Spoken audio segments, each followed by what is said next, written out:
Hello friends, welcome to our channel Civil Daddy. You are watching our segment Interview Questions. आज का हमारा question है development length. Development length कैसे निकालते हैं और डेवलपमेंट लेंथ कितना होना चाहिए। फ्रेशर्स हो या फिर एक्सपीरियंस दोस्त हो, दोनों के लिए डेवलपमेंट लेंथ बहुत ज्यादा इंपॉर्टेंट है, क्योंकि हर एक ड्राइंग जो भी आप इशू करोगे आरसीसी की, उस पर डेवलपमेंट लेंथ रहेगा ही रहेगा। इसलिए आप ये वीडियो पूरा देखिए ताकि आपको कोई भी पॉइंट मिस नहीं हो आपसे, आपका कॉन्सेप्ट बिल्कुल क्लियर रहे। साथ ही साथ मैं इस वीडियो के दौरान डेवलपमेंट लेंथ एक्सेल शीट भी शेयर करूंगा। What is development length? Development length is defined as the amount of reinforcement length needed to be embedded और projected into the concrete to establish the desired bond strength between the concrete and steel. सुनने में थोड़ा complicated जरूर लग रहा होगा, लेकिन बहुत सिंपल है। सबसे पहले आपको समझना होगा कि डेवलपमेंट लेंथ क्यों चाहिए। अभी डेवलपमेंट लेंथ इसलिए चाहिए क्योंकि कभी भी आप जो दो एलिमेंट जोड़ते हो, जैसे कि आपका बीम हो गया और वो कॉलम के साथ जुड़ रहा होगा, या फिर आपका कॉलम हो गया फाउंडेशन के साथ जुड़ रहा होगा, तो अभी बीम है या कॉलम है, उसके अंदर जो भी रेनफोर्समेंट है उसमें कुछ ना कुछ स्ट्रेसेस है। अभी जब आप उसको दूसरे एलिमेंट के साथ जोड़ रहे हो, मान लो कि मैं कॉलम को फाउंडेशन के साथ जोड़ रहा हूं, तो जो भी कॉलम के बार्स में जो स्ट्रेसेस है वो कैसे ट्रांसफर होगा फाउंडेशन में। उसको ट्रांसफर करने के लिए आपको क्या करना पड़ता है कि कॉलम के जो भी बार्स हैं उसको कुछ सर्टेन लेंथ के लिए आपको फाउंडेशन के अंदर इम्बेड करना होगा, फाउंडेशन के अंदर डालना होगा। वो जो लेंथ है, ताकि आपका सफिशिएंट बॉन्ड स्ट्रेंथ बार और कंक्रीट के बीच में डेवलप हो सके, ताकि जो भी स्ट्रेसेस हैं हमारे बार्स के अंदर वो ट्रांसमिट हो जाए कंक्रीट में,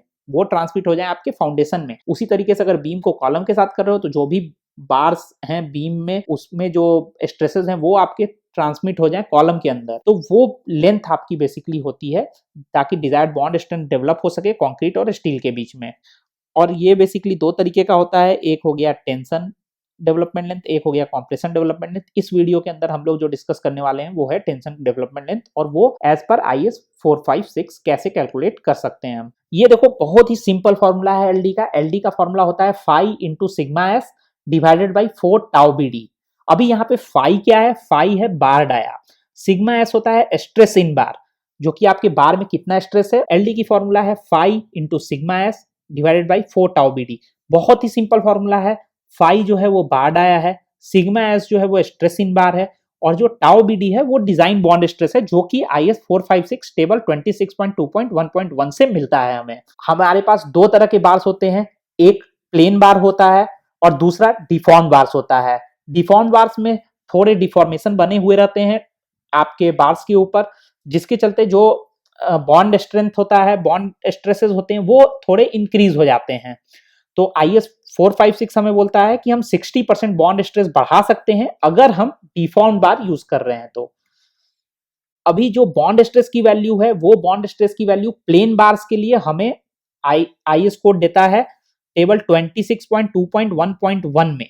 वो वैल्यूज हैं M20 के लिए 1.2 न्यूटन पर mm स्क्वायर, M25 के लिए 1.4, M30 के लिए 1.5, M35 के लिए 1.7 और M40 और एबव के लिए 1.9। लेकिन डिफॉर्म बार्स के लिए IS 456 बोलता है कि आप डिफॉर्म बार्स के लिए स्ट्रेस की वैल्यू 60% बढ़ा सकते हो। जैसा कि मैंने बताया कि उसमें डिफॉर्मेशन होते हैं, जिससे कि जो एरिया रहता है वो बढ़ जाता है और उसमें अच्छी पकड़ मिलती है, तो इसके चलते बॉन्ड स्ट्रेस की वैल्यू बढ़ जाती है। तो IS कोड हमें 60% बॉन्ड स्ट्रेस बढ़ाने के लिए बोल रहा है। तो अगर आप वो 60% बढ़ाते हो तो डिफॉर्म बार्स के लिए जो वैल्यूज लिखी हुई हैं, M20 के लिए 1.92 हो जाती है वैल्यू, M25 के लिए 2.24 हो जाती है, M30 के लिए 2.4 हो जाती है, M35 के लिए 2.72 हो जाती है और M40 एंड एबव के लिए 3.04 हो जाती है।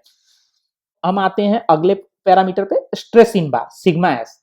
अभी आपका जो सिग्मा एस है वो होता है 0.87 FY। अभी ये 0.87 FY क्यों होता है? हम बेसिकली क्या करते हैं कि जो परमिसिबल स्ट्रेस होता है बार में, मैक्सिमम परमिसिबल स्ट्रेस के लिए ही हरदम LD मेंशन करते हैं ड्राइंग के अंदर। तो वो आपका हो गया FY डिवाइडेड बाई 1.15, तो वो हो गया 0.87 FY। FE 415 के लिए वो वैल्यू आती है 361 न्यूटन पर mm स्क्वायर, FE 500 के लिए आती है 435 न्यूटन पर mm स्क्वायर। और अब हम वापस आते हैं अपने फॉर्मूले पे। तो LD जो था वो था phi into sigma S divided by 4 tau BD. अभी हमने सिग्मा एस की भी बात की, स्ट्रेस इन बार की भी बात की और टाउ बीडी की भी बात की, कि जो भी आपकी टाउ बीडी की वैल्यू आ रही थी IS 456 से। तो अभी मैं सबसे पहले बात करूंगा डेवलपमेंट लेंथ टेंशन की। जो डिफॉर्म्ड बार्स के लिए हम यूज करेंगे FE500 के लिए, क्योंकि सबसे ज्यादा जो बार्स यूज करते हैं वो हम डिफॉर्म्ड बार ही यूज करते हैं। और आज की डेट में आप किसी भी ऑर्गेनाइजेशन में ज्वाइन करोगे तो सबसे ज्यादा जो बार्स यूज करोगे जिस ग्रेड का, वो होगा FE500, क्योंकि कोई भी इंडस्ट्रियल प्रोजेक्ट्स या फिर रेसिडेंशियल प्रोजेक्ट्स के लिए अभी हम आजकल ज्यादातर FE500 ही यूज कर रहे हैं। तो ग्रेड ऑफ कंक्रीट M20 के लिए जो वैल्यूज टाउ BD की थी, अभी हमने पहले देखे, वहां से ये वैल्यूज लिखी हुई है। सिग्मा एस की वैल्यू जो है वो FE500 के लिए 435 होती है। तो उसी तरीके से फॉर्मूले में अभी देखेंगे तो sigma S divided by 4 tau BD की ये वैल्यूज आ जाती हैं। और LD जो हम जनरली ड्राइंग्स पे लिखते हैं, आप MM में भी कैलकुलेट कर सकते हो, लेकिन जनरली वो टाइम्स डायामीटर ऑफ बार के लिखा जाता है। तो बेसिकली जो मेजर वैल्यूज जो ज्यादातर आप जो भी रेनफोर्समेंट प्रोवाइड कर रहे होगे, जिस ग्रेड ऑफ कंक्रीट के साथ काम कर रहे होगे, वो होगा M25 और M30। तो M25 के लिए जो LD की वैल्यू आएगी वो आएगी 48.545, और M30 के लिए जो वैल्यू आती है वो आती है 45.315। उसी तरीके से अगर आप डेवलपमेंट लेंथ टेंशन FE415 के लिए कैलकुलेट कर रहे हो तो उसके लिए वैल्यू आती है LD की M20 में 47.015, M25 के लिए 40.295, M30 के लिए 37.605। और इसी तरीके से M35 और M40 के लिए भी वैल्यूज जो लिखी हुई है स्क्रीन पे वो आप देख सकते हो। उसी तरीके से अगर हम देखते हैं डेवलपमेंट लेंथ प्लेन बार के लिए FE500 ग्रेड का, तो उसमें वैल्यूज आती हैं LD की 77.5, 72.5। हालांकि आप जो प्लेन बार है वो काफी कम यूज होता है, लेकिन अगर कहीं पे आप यूज कर रहे हो तो ये वैल्यूज यूज कर सकते हो। उसी तरीके से अगर डेवलपमेंट लेंथ आप टेंशन प्लेन बार के लिए और FE415 ग्रेड के बार के लिए निकाल रहे हो तो वैल्यूज आती हैं LD की M25 के लिए 64.465, M30 के लिए 60.175, और बाकी के लिए आप ये देख सकते हो कि किस तरीके से वैल्यूज आ रही हैं। लेकिन दोस्तों एक चीज बहुत इंपॉर्टेंट है, वो है कि कभी कभी क्या होता है कि हम इतना LD नहीं प्रोवाइड कर पाते हैं। तो उस केस में हम क्या करते हैं कि जो एक्चुअल स्ट्रेसेस आ रहे हैं बार्स में, उस स्ट्रेस के बेसिस पे हमें प्रूव करना पड़ता है कि LD सफिशिएंट है। तो अगर आपको उसके लिए एक्चुअल कैलकुलेशन करना है या फिर ये सारे वैल्यूज को भी आप कैलकुलेट करना चाहते हो, आप एक्सेल सीट यूज करना चाहते हो, मैंने ऑलरेडी एक एक्सेल सीट बनाई हुई है। अगर आपको एक्सेल सीट चाहिए एक्चुअल कैलकुलेशन करने के लिए तो आप askcivildaddy@gmail.com पे एक मेल डालो, हम आपको उसी मेल पे रिवर्ट करेंगे, वो एक्सेल सीट भी आपको साथ में भेज देंगे। थैंक यू फ्रेंड्स, आपने ये वीडियो पूरा देखा। अगर आपको ये वीडियो समझ में आया तो लाइक करो, अगर नहीं समझ में आया तो सब्सक्राइब करो और वापस इस वीडियो को देखो, और बेल आइकन को जरूर दबाओ ताकि आपको कोई भी हमारा नया वीडियो आता है तो सबसे पहले नोटिफिकेशन मिले। और प्लीज दोस्तों ज्यादा से ज्यादा लोगों के साथ शेयर कीजिए। Thank you friends.